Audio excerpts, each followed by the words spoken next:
שלום, אני צדוק יהודה ואני מזמין אותך להתרשם מהטבעות באתר שלי. הטבעות שאני עושה ברגע זה ועוד הרבה טבעות אחרות שמופיעות בתצוגה לא מופיעות באתר.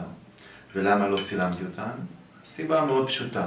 נוכחתי לראות שכל פעם שאני מוציא עיצוב חדש, אחרי תקופה לא ארוכה, הוא מופיע בחנויות בכלל ובבורסה ברמת גן בפרט. טוב, אתה יודע איך זה בתחום שלי. העתקה זו לא מילה גסה. בקיצור, החלטתי שאני מעדיף לשמור את הטבעות הייחודיות שלי רק ללקוחות שלי. רק כך אני יכול לדאוג שהאישה שלך תקבל טבעת באמת ייחודית, שאין לאף אחת אחרת. אם אתה רוצה לראות את הטבעות הבאמת מיוחדות שלי, אני מזמין אותך לסטודיו שלי בעין כרם או למשרד שלי בתל אביב. ביחד נוכל ליצור את הטבעת הייחודית שתתאים לאישה שלך. אז בינתיים תבלה באתר שלי, אחר כך אתה מוזמן להרים טלפון, לקבוע איתי פגישה, ונתראה אצלי בסטודיו. יום טוב.